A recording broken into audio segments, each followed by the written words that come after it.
नमस्कार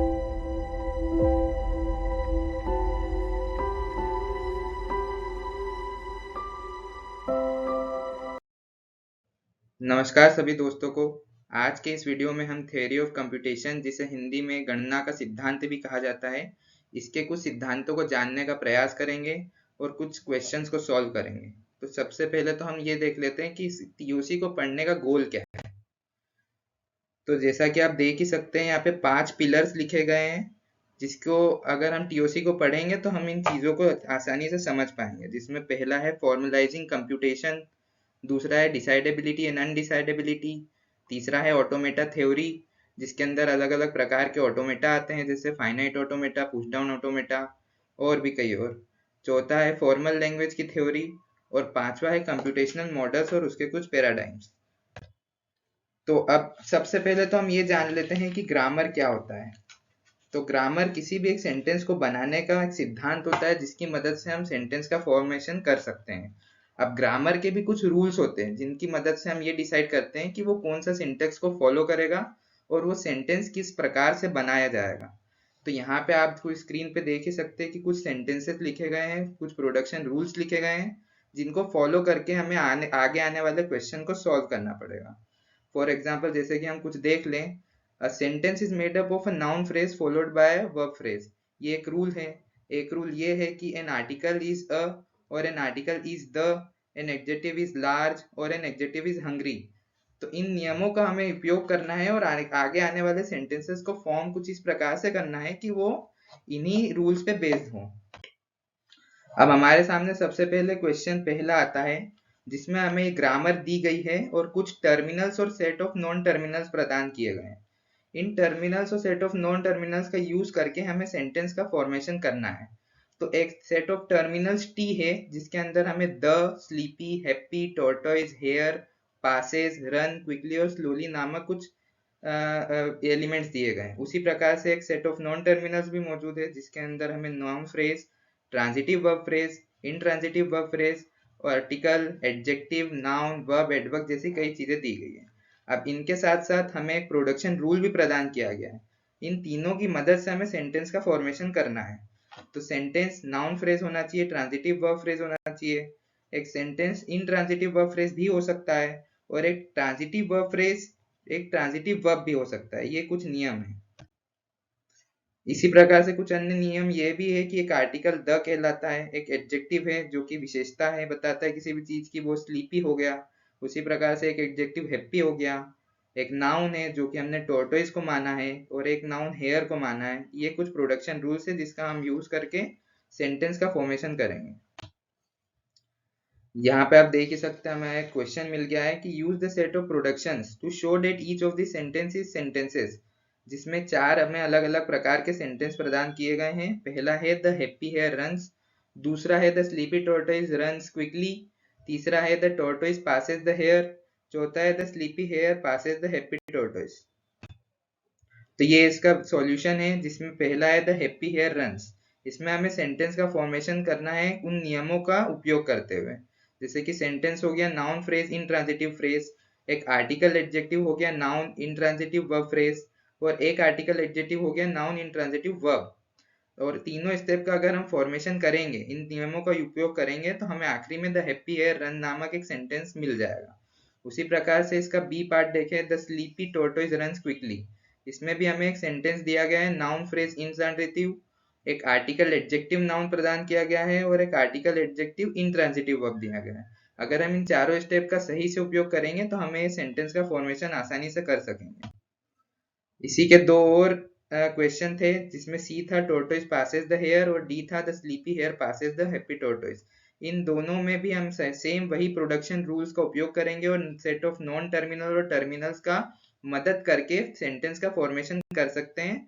आप इसको स्लाइड को रोक के स्क्रीन पे देख सकते हैं इसका पूरा सॉल्यूशन। अब इसके बाद हमने यहाँ पे एक एल्गोरिथम भी लगाई है। इस एल्गोरिथम को अगर आप यूज करेंगे तो आप इस पूरे सेंटेंस को आसानी से प्रोग्रामिंग लैंग्वेज में फॉर्म कर सकते हैं।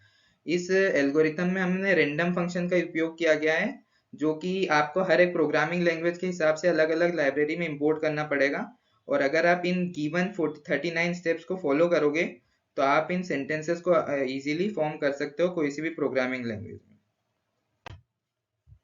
अब यहाँ पे एक छोटा सा हमने ब्रेनस्टॉर्म क्वेश्चन डाला है कि क्या आप ये जानते हैं कि how do finite automata and regular expressions relate to each other. जो फाइनाइट ऑटोमेटा होता है और जो रेगुलर एक्सप्रेशन है वो आपस में दोनों कैसे संबंध बनाते हैं या उनका रिलेशन क्या है, इसका जवाब आप सोच के आगे दे दीजिएगा या फिर कमेंट बॉक्स तो खुलाइए। एक ग्रुप डिस्कशन का क्वेश्चन भी डाला गया है कि why do you think we should learn the theory of computation for future perspective. ये कोर सब्जेक्ट माना गया है कंप्यूटर इंजीनियरिंग की फील्ड में। तो सवाल सीधा सा है कि आपको क्यों लगता है कि हमें सब्जेक्ट पढ़ना चाहिए, क्योंकि ऐसा कहा जाता है कि प्लेसमेंट में इसका ज्यादा उपयोग नहीं होता है, कंपनी ज्यादा क्वेश्चन इससे पूछती भी नहीं है, पर पढ़ते तो जरूर है हम। तो इसका क्या कारण है कि ये सब्जेक्ट आता है। फिलहाल हम सेकेंड क्वेश्चन के ऊपर बढ़ते हैं, जो है construct derivation trees for the sentence in the questions. जो हमने पहले के क्वेश्चन दिए गए थे 4, उनका हमें डेरिवेशन ट्री बनाना है। हाँ जी, तो हम डेरिवेशन ट्री पे थे। तो डेरिवेशन ट्री एक ग्राफिकल रिप्रेजेंटेशन होता है एक स्ट्रिंग को फॉर्म करने का प्रोडक्शन रूल्स की मदद से। तो यहाँ पे हम देख ही सकते हैं एक सेंटेंस है जो कि 2 पार्ट में डिवाइड हो रहा है, एक नाउन फ्रेज में और एक इंट्रांजिटिव वर्ब फ्रेज में। और इसको अगेन अपन डिवाइड करते हैं 3 पार्ट में, नाउन फ्रेज को आर्टिकल, एडजेक्टिव और नाउन, जो कि नीचे जाके आर्टिकल द कहलाता है, एडजेक्टिव हैप्पी और नाउन एक हेयर। यहाँ पे हम दूसरी तरफ इंट्रांजिटिव वर्ब फ्रेज की बात करें तो वो नीचे जाके डिवाइड होता है इंट्रांजिटिव वर्ब में और वो एक रन कहलाता है। तो इसी प्रकार से जो द हैप्पी हेयर रन्स नाम का एक सेंटेंस है उसका एक डेरिवेशन ट्री हमने बनाया है, जिसमें आप अलग अलग टुकड़ों में तोड़ के सेंटेंस को आसानी से समझ सकते हैं। उसी प्रकार से अगला क्वेश्चन जो था the sleepy tortoise runs quickly, इसमें भी हमने सेम एक सेंटेंस को उठाया है, उसको इस प्रकार से तोड़ा गया है कि वो प्रोडक्शन रूल को फॉलो करते हुए ग्राफिकल रिप्रेजेंट कर ले अपने सेंटेंस को।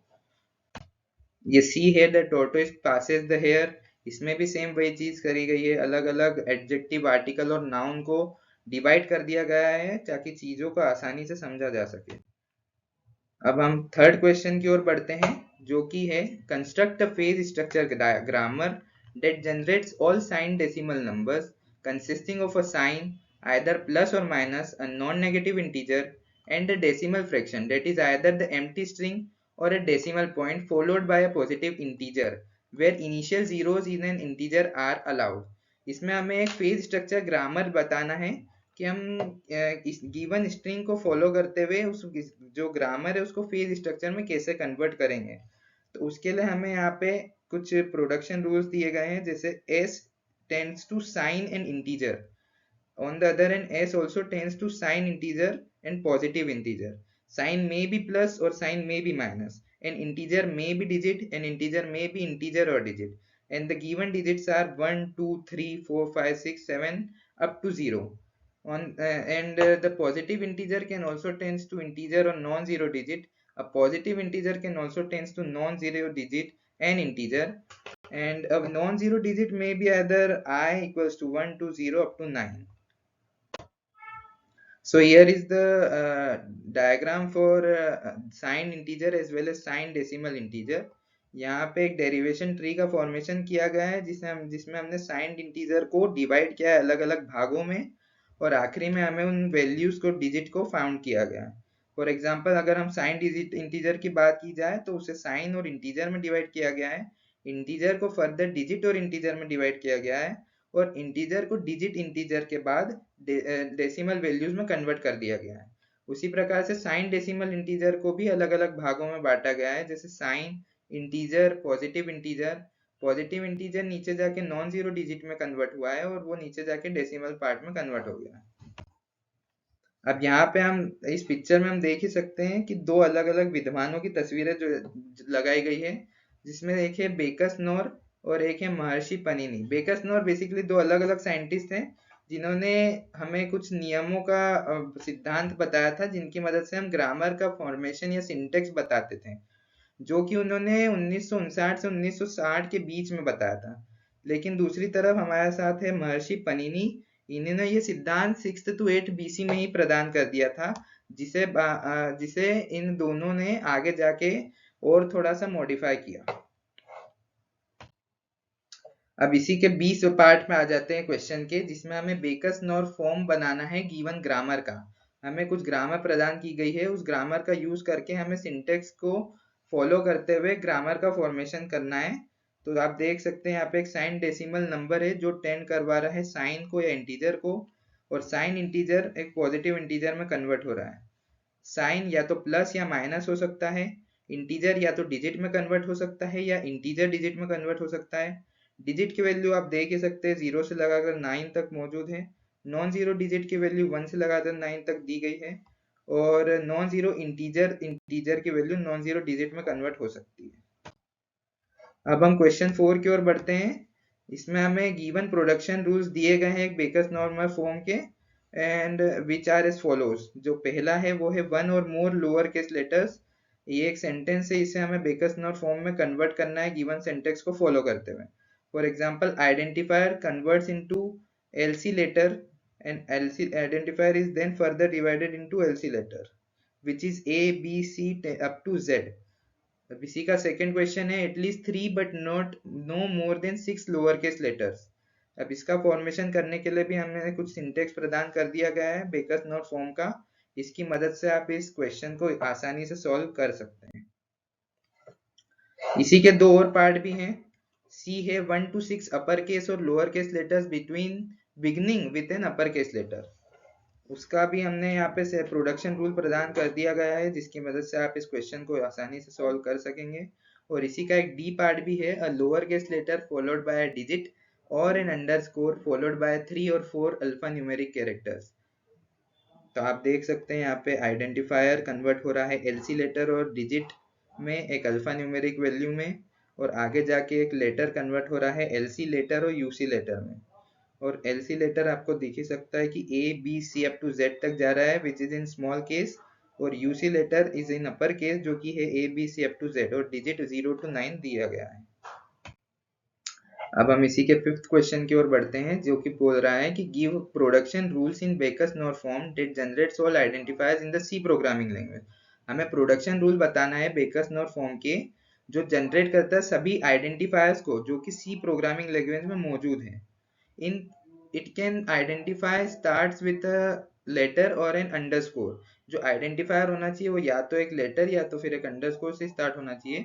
Date is followed by one और मोर लोअर केस लेटर, और उसके बाद आप एक या एक से अधिक lower case letter, upper case letter, underscore और डिजिट का को लगा सकते हैं। लेकिन जो मेन शर्त है वो यही है कि जो स्टार्ट होना चाहिए आइडेंटिफायर का वो या तो एक लेटर हो या एक अंडरस्कोर हो।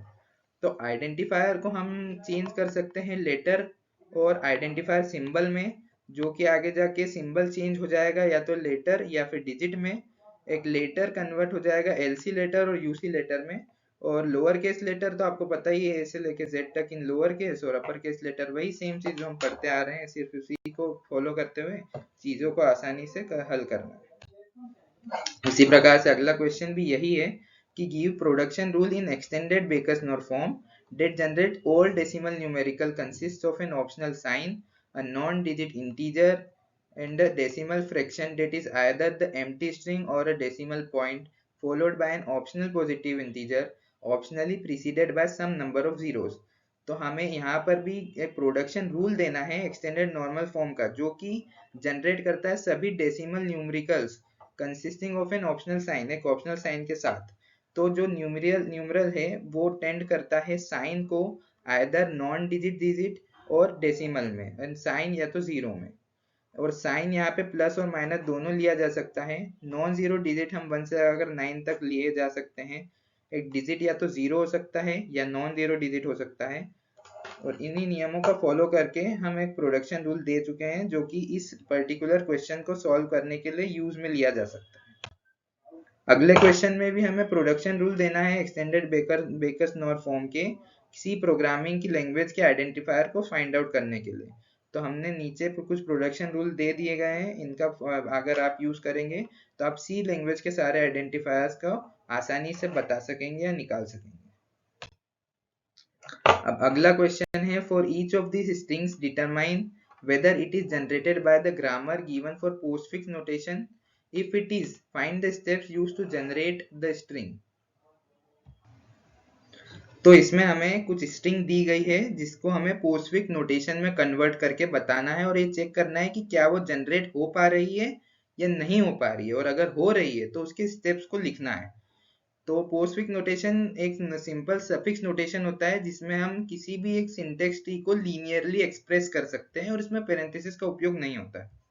तो हमें पहला स्ट्रिंग दिया गया है A B C star plus. इस स्ट्रिंग को हम ये जनरेट कर रही है, स्वाभाविक सी बात है, इसीलिए हमने इसके स्टेप्स प्रदान किए गए हैं जो कि है expression, then term term add operator, then factor factor factor and so on. अगर हम स्टेप्स को फॉलो करेंगे तो हम पोस्टफिक्स नोटेशन के थ्रू इस स्ट्रिंग को जनरेट कर सकेंगे। अब सेकेंड इसी का क्वेश्चन है एक्स वाई प्लस प्लस। ये जो गिवन स्ट्रिंग है वो जो हमें पोस्टफिक्स नोटेशन दिया गया है उसे फॉलो नहीं कर रही है, इसलिए हमने इसमें नॉट जनरेटेड लिखा गया है कि आप इसमें पोस्टफिक्स नोटेशन का प्रयोग नहीं कर सकते हैं। इसी का अगला स्ट्रिंग है X Y minus Z star. ये भी एक पोस्टफिक्स नोटेशन है और इसे भी हम स्टेप्स में अगर बांटें तो हमें एक स्ट्रिंग मिल जाएगी। स्टेप्स आपके सामने लिखे गए हैं, आप चाहें तो इसे पॉज करके पढ़ सकते हैं। एक और इसी का क्वेश्चन है ए डी ई माइनस या हाइफन स्टार। अगर हम इस स्ट्रिंग को भी जनरेट करना चाहे पोस्टफिक्स नोटेशन के थ्रू तो वो आसानी से किया जा सकता है। उसके स्टेप्स आपके सामने लिखे गए हैं। अब अगले क्वेश्चन की ओर बढ़ा जाए तो इसमें इसका कहना है कि use Backus Naur form to describe the syntax of expression in infix notation where the set of operators and identifiers is the same as in तो इस क्वेश्चन में भी सेम हमें जैसे पिछले में हमने पोस्टफिक्स नोटेशन का स्ट्रिंग पता किया था कि क्या वो पोस्टफिक्स नोटेशन को फॉलो कर रहा है, और अगर कर रहा है तो सिर्फ स्टेप्स में डिवाइड कर दिया था। उसी प्रकार से इसमें हमें इनफिक्स नोटेशन को पता करना है कि क्या जो गिवन स्ट्रिंग है वो इस इनफिक्स नोटेशन सिंटेक्स को फॉलो कर रहा है, और अगर कर रहा है तो उसके स्टेप्स क्या हैं वो हमें प्रदान करना है। तो स्ट्रिंग है a divided by b plus c divided by d। तो ये जो गिवन स्ट्रिंग है ये जो इनफिक्स नोटेशन है उसके सिंटेक्स के एक्सप्रेशन को फॉलो कर रहा है, और इसलिए हमने इसे गिवन स्टेप्स में डिवाइड कर दिया गया है जिसे आप रोक के पढ़ सकते हैं। इसी का अगला क्वेश्चन है m star n plus p d plus m minus n plus p hyphen q। तो इस क्वेश्चन में भी हमें इस स्ट्रिंग को इनफिक्स नोटेशन की मदद से जनरेट करना है और इस स्ट्रिंग के कुछ स्टेप्स को निकालना है जो कि है expression, term, factor, multiply operator, factor, multiply operator, expression, add operator, term, factor, multiply operator, factor, add operator, factor identifier, multiply operator, identifier, add operator and identifier. अगर हम इन स्टेप्स को फॉलो करेंगे तो हम इस इनफिक्स नोटेशन की मदद से इस स्ट्रिंग को निकाल सकते हैं आसानी से। इसी का एक क्वेश्चन और है in the parenthesis m plus n multiplied with the different parenthesis p minus q। तो इस स्ट्रिंग को भी निकालने का आसान सा तरीका दिया गया है। अगर हम इन सेंटेंस को फॉलो करते हैं तो हम इस स्ट्रिंग को निकाल सकेंगे। अब अगला क्वेश्चन है construct a finite automata to accept the set L of all strings over 0 to 1 ending with 0 1 0। एक सेट दिया गया है 0 और 1। इन 0 और 1 एलिमेंट का प्रयोग करके हमें फाइनाइट ऑटोमेटा डिजाइन करना है जिसको जो एंड होगा 0 और 1 से ही। तो फाइनाइट ऑटोमेटा एक ऑटोमेटा का प्रकार है जिसमें हम गिवन इनपुट देते हैं और कुछ इनिशियल स्टेट्स और फाइनल स्टेट की मदद से आउटपुट जनरेट कर सकते हैं। तो एक ऑटोमेटा आप स्क्रीन पे देख ही सकते हैं, इनिशियल स्टेट इसकी Q0 है और फाइनल स्टेट इसकी Q3 है। तो अगर हम यहाँ पे Q0 में सेल्फ लूप लगाया गया है 0 और 1 का, और नेक्स्ट स्टेट में जाने के लिए 0 का उपयोग किया गया है जो कि Q1 स्टेट में जा रहा है। Q1 अगली स्टेट में जाने के लिए 1 को ले रहा है जो कि Q2 तक जा रहा है, और Q2 अगेन Q3 तक जाने के लिए 0 को एज इनपुट ले रहा है। अगर हमें Q2 पे 1 मिलता है तो हम नेक्स्ट स्टेट में नहीं जा सकते क्योंकि वो गिवन जो हमें निकालना है 0 1 0 उसको फॉलो नहीं करेगा, इसलिए हम उसे एक डिफरेंट स्टेट जो कि Q4 है वहां पे ले जा रहे हैं, जो कि एक डेड स्टेट भी कहा जा सकता है। अगर 1 के बाद में अगेन 1 आ रहा है तो वो डेड स्टेट में चले जाएगा, मशीन और आउटपुट हमें प्रोवाइड नहीं कर पाएगा। अब इसी का अगला क्वेश्चन है कि construct PDA push down automata हमें बताना है जो कि सेम वही एक सेट दिया गया है 0 to 1 जिसमें एंडिंग होना चाहिए उस स्ट्रिंग की 010 से। तो हमें पुश डाउन ऑटोमेटा भी सेम उसी प्रकार से निकाला जा सकता है। Push down automata finite automata का एक अपग्रेडेड वर्जन है। इसमें वो सारी चीजें जो कि फाइनाइट ऑटोमेटा में हम नहीं निकाल सकते, वो सारे स्ट्रिंग पुश डाउन ऑटोमेटा में आसानी से निकाले जा सकते हैं, क्योंकि जो फाइनाइट ऑटोमेटा है उसमें मेमोरी कम यूज होती है, और पुश डाउन ऑटोमेटा स्टैक की मदद से मेमोरी को यूज करते हुए चीजों को आसानी से सॉल्व करता है। इसमें हमें पुश और पॉप ऑपरेशन का भी मदद मिलती है। तो अगर हम इस स्ट्रिंग को जनरेट करना चाहें तो उसके कुछ रूल्स लिखे गए हैं। अगर आप इन गिवन रूल्स को फॉलो करते हैं तो आप एक पुश डाउन ऑटोमेटा बना सकते हैं, जो कि 0 और 1 को ऐसे इनपुट लेगा और बदले में आउटपुट कुछ इस प्रकार से देगा कि आखिरी की 3 डिजिट 0 1 और 0 रहेगी। इसी का एक अगला क्वेश्चन है कि सेम सेट ऑफ एलिमेंट्स को फॉलो करते हुए एक स्ट्रिंग जनरेट करनी है जो 0 1 0 से एंड होगी, और उसके थ्रू हमें एक ट्यूरिंग मशीन डिजाइन करनी है। अब Turing machine push down automata का भी एक अपग्रेडेड वर्जन है। इसमें वो सारी चीजें जो पुश डाउन ऑटोमेटा में नहीं निकाली जा सकती वो इसमें आसानी से निकाली जा सकती हैं, क्योंकि ये टेप मेमोरी का यूज करता है। टेप मेमोरी में हम काफी सारी चीजें एक साथ मेमोरी में असाइन कर सकते हैं, और बाद में उनका प्रयोग जब भी आता है हम वहां से रेफरेंस ले सकते हैं। तो सेम वही ट्यूरिंग मशीन आप देख सकते हैं। इसमें एक Q0 नाम से इनिशियल स्टेट है, जो कि सेल्फ लूप लगा रहा है अपने आप में BBR का, और एक सेल्फ लूप लग रहा है 11R और 00R का। इस इनिशियल स्टेट से इनपुट लेते हुए हम चीजों को आगे बढ़ाएंगे तो ये Q1 Q2 Q3 और आखिरी में Q5 स्टेट तक जाएगा। आप इस ट्यूरिंग मशीन को पॉज करके चीजों को आसानी से समझ सकते हैं। फिलहाल के लिए हम आगे बढ़ते हैं। एक और क्वेश्चन है जिसमें हमें एक और ट्यूरिंग मशीन बनानी है, जो कि एक लैंग्वेज दी गई है 0 1 स्टार प्लस 10 स्टार। इस लैंग्वेज को एक्सेप्ट कर रही है कि इस प्रकार से हमें ट्यूरिंग मशीन को डिजाइन करना है। तो ट्यूरिंग मशीन सिंपल है। इसमें एक इनिशियल स्टेट है Q0, जो कि BBR को सेल्फ लूप लगा के इनपुट ले रहा है, और आगे की स्टेट्स में प्रोवाइड कुछ इस प्रकार से कर रहा है कि हमें आउटपुट में 0 1 स्टार प्लस 10 स्टार नामक एक लैंग्वेज मिल सके। अब अगला क्वेश्चन भी इसी का है कि हमें एक ट्यूरिंग मशीन बनानी है जो कि एक्सेप्ट करती है, और एक पीडीए भी डिजाइन करना है equivalent to CFG, context free grammar के इक्विवेलेंट, जो कि हमें दिया गया है S tends to 0 BB, B tends to 0 S, और IS और 0 टेस्ट वेदर, और आगे टेस्ट करना है कि क्या 0 1 is in NA the language 0 1 star plus 10 star. तो हमें इसमें कुछ नहीं करना है, पुश डाउन ऑटोमेटा को फॉर्मेशन करना है और ये देखना है कि क्या कॉन्टेक्स्ट फ्री ग्रामर में कुछ रूल्स दिए गए हैं, उन रूल्स को फॉलो करते हुए क्या हम 0 1 0 ये लैंग्वेज का फॉर्मेशन कर सकते हैं या नहीं। तो क्या ये मतलब देखना ये है कि क्या ये स्ट्रिंग एक्सेप्ट होगी या नहीं होगी। तो इसमें कुछ स्टेट्स दिए जाएंगे अपन को, जैसे कि Q0 एक इनिशियल स्टेट होगा, Q1 वो स्टेट होगा जो कि 0 को हैंडल करेगा, Q2 एक 1 को हैंडल करेगा, स्टेट फॉर हैंडलिंग Q3 एक ऐसा स्ट्रिंग स्टेट होगा जो कि 0 को हैंडल करेगा, और आखिरी में Q4 जो होगा वो एंड स्टेट होगा जो कि एक्सेप्ट कर लेगा एक इनपुट को। तो अगर हम इस स्ट्रिंग 0 1 0 को टेस्ट करें तो इनिशियल कॉन्फ़िगरेशन तो Q0 0104Z की रहेगी। अब इसमें अगर हम वो ट्रांजिशन रूल्स अप्लाई करें जो कि हमें क्वेश्चन में दिया गया है, तो हम Q0 0104Z को कन्वर्ट कर सकते हैं Q1 1040Z में। अब Q0 0400Z को कन्वर्ट किया जा सकता है Q1 4000Z में। उसी प्रकार से Q3 400Z कन्वर्ट हो सकता है Q3 4,0Z, जो कि फर्दर कन्वर्ट होगा Q2 40Z में।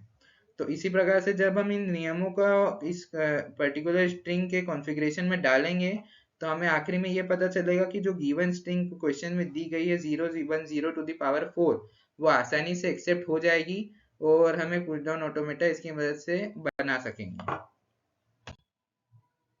यहाँ पे कुछ ट्रांजिशन रूल्स भी दिए गए हैं जिनका मदद से हम उस ऑटोमेटा को आसानी से तैयार करेंगे। तो यही था हमारा इस वीडियो में थ्योरी ऑफ ऑटोमेशन, जिसे आप थ्योरी ऑफ फॉर्मल लैंग्वेजेस या थ्योरी ऑफ कंप्यूटेशन भी कह सकते हैं। ये हमने एक इकोसिस्टम बनाया है जिसमें आप इस विजुअल को जान के समझ सकते हैं कि चीजें या नॉलेज का फ्लो किस प्रकार से रहता है एक मेंटर और लर्नर के बीच में। और इसी के साथ ये वीडियो यहाँ पे समाप्त होता है। आशा है आपको इस वीडियो से कुछ सीखने को मिला होगा। काफ़ी गलतियाँ भी हुई इस वीडियो में, जो कि हम अगली बार सुधारने का प्रयास करेंगे। फिलहाल के लिए शुभ रात्रि, सीताराम।